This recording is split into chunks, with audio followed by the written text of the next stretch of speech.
अवधूत चिंतन श्री गुरुदेव दत्त. श्री स्वामी समर्थ. जय जय स्वामी समर्थ. माझ्या प्रिय बाळा, तुला या संदेशापर्यंत आम्ही आणले आहे, कारण त्याच्या मागे खूप मोठी एक स्वामी शक्ती तुला मिळणार आहे. स्वामी म्हणतात, बाळा, आता ती वेळ आली आहे तुझा भाग्योदय होण्याची, तुला सर्व काही मिळण्याची, ज्याची तू इतके दिवसापासून अपेक्षा करत होता. आता त्या सर्व गोष्टी, त्या सर्व इच्छा तुझ्या पूर्ण होणार आहे. स्वामी म्हणतात, बाळा, तुला आम्ही इतके काही देणार आहे. आतापासूनच तुझा भाग्योदय व्हायला सुरुवात झालेली आहे, त्यामुळे काळजी करू नकोस. होय बाळा, ती वेळ आता तुझ्या नशिबामध्ये प्रवेश करणार आहे. त्यामुळे आता त्या सर्व चिंता ज्या तू मागील काही दिवसापासून करत होता, त्या सर्व चिंता आता सोडून दे आणि बघ चमत्कार कसा तुझ्या नशिबामध्ये घडणार आहे. तुझ्या स्वामींमुळे तुझे नशीब आता खुलणार आहे. स्वामी म्हणतात, बाळा, जो माझा भक्त माझ्यावर अतूट प्रेम करतो, अतूट विश्वास ठेवतो, त्याला आम्ही शेवटच्या क्षणापर्यंत सुद्धा चमत्कार दाखवत असतो. अनुभव, प्रचिती त्याला त्याच्या स्वामींची येत असते. तू सुद्धा एक दिवस अनुभव नक्की घेशील. स्वामी म्हणतात, बाळा, प्रत्येक वेळी, प्रत्येक काळी जेव्हा तुझे भाग्योदय होणार असते, तेव्हा तुला तुझ्या स्वामींचे खूप काही संकेत मिळत असतात.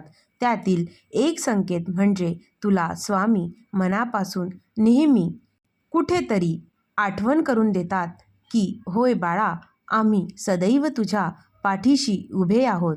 आणि बाळा, तुला आम्हीच आज्ञा करतो की तू आमच्या मठामध्ये यावे, आमचे नामस्मरण करावे, थोडा वेळ आमच्यासमोर बसून आमचे ध्यान करावे. तेव्हाच बाळा तुझा भाग्योदय व्हायला सुरुवात झालेली असते. परंतु कधीकधी तुला ते कळत देखील नाही की आता तुझ्या जीवनात सर्व तुझ्या इच्छा पूर्ण होतील. काही काही संकेत तुला तुझ्या जीवनामध्ये दैनंदिन स्वरूपात मिळतात. तो क्षण आता स्वामी तुझ्या जीवनामध्ये स्वतः आणणार आहेत. स्वामी म्हणतात, बाळा, तुला काही लोकांनी मागील काही दिवसात भरपूर वेळा त्रास दिला आहे, तुझा राग केला आहे. त्यामुळे बाळा आता त्यांच्याकडे अजिबात लक्ष देऊ नकोस. आता तुझ्या जीवनात तो क्षण येणार आहे ज्याची ते सुद्धा वाहवाह करतील आणि त्यांना सुद्धा एक दिवस तुझे पाय धरून तुझी माफी मागावीच लागेल. ज्यांनी ज्यांनी तुला न कळत खूप त्रास दिला आहे, खूप असह्य वेदना तुझ्या जीवनामध्ये त्या लोकांनी आणल्या आहे, आता ते लोकच तुला तुझी माफी मागायला तुझ्या घरापर्यंत नक्की येतील. स्वामी म्हणतात, बाळा, जो माझ्या प्रिय भक्ताचा, माझ्या प्रिय बाळाचा शत्रू असतो, त्याचा मी सुद्धा शत्रू असतो. कारण जेव्हा जेव्हा तो माझ्या भक्ताला जाणून बुजून त्रास देतो, दुःख देतो, तेव्हा तेव्हा आम्ही त्याला बघतो, कारण त्याची गाठ आमच्याशी असते. जो जाणून बुजून एखाद्या व्यक्तीला त्रास देत असतो, त्याला भगवंत, त्याचा परमेश्वर कधीही माफ करत नाही. कारण जिथे करावे तिथेच भरावे. आपण जे पेरतो तेच उगवते. त्याचप्रमाणे आपण जसे कर्म करतो तसेच आपल्याला त्याचे फळ देखील मिळत असते. आणि म्हणूनच आम्ही नेहमी आमच्या परमप्रिय भक्तांना सांगत असतो की बाळा, तुझ्यामुळे जर कोणाचे चांगले होत नसेल तर कोणाबद्दल वाईटसुद्धा चिंतन करू नकोस.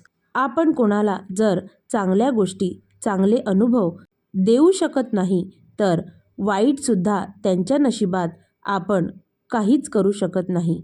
सर्व हिशोब स्वामी ठेवतात. सर्व हिशोब आम्हाला माहीत असते कुणाचे कसे कर्म आहे आणि त्याला कसे फळ द्यावे हे परमेश्वर सदैव बघत असतो. स्वामी म्हणतात, बाळा, जेव्हा जेव्हा तू आमचा धावा करत होता तेव्हा तेव्हा आम्हाला माहीत होते की आमचा प्रिय भक्त खूप दुःखात आहे, खूप वेदनेत आहे.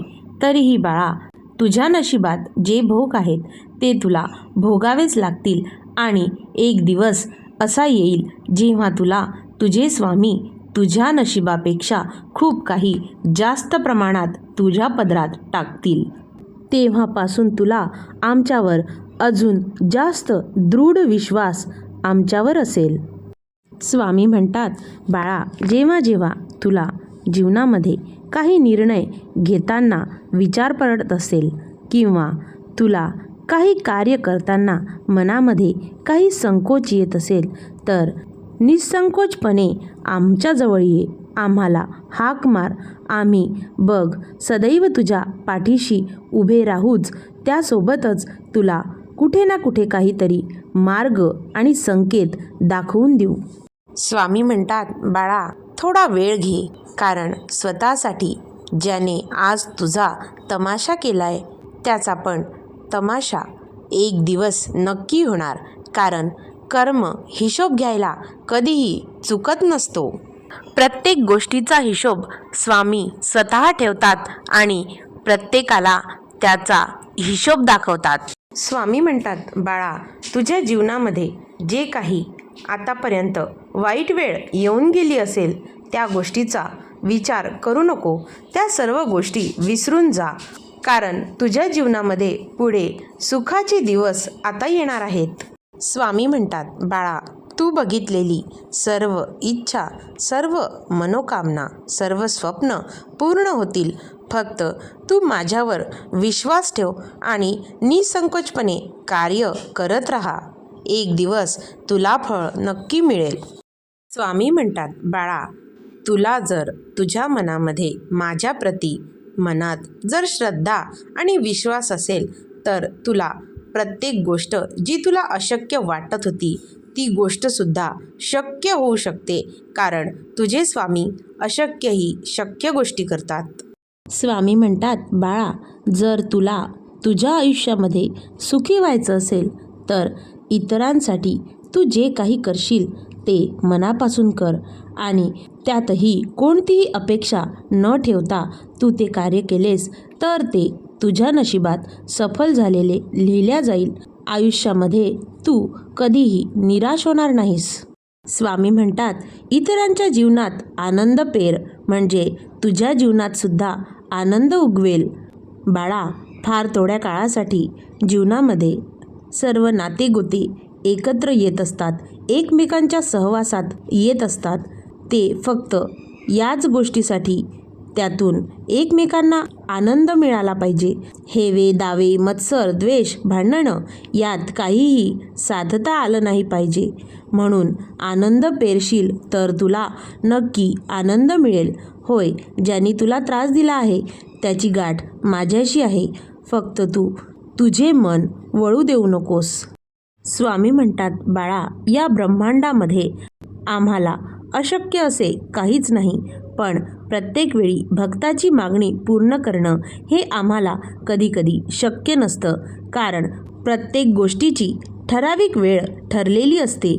ती वेळ येऊ द्यावी लागते आणि संयम जीवनामध्ये खूप महत्त्वाचा ठरतो आणि जो संयम करेल त्याला त्याचे स्वामी अशक्य ही गोष्ट शक्य करून देतील.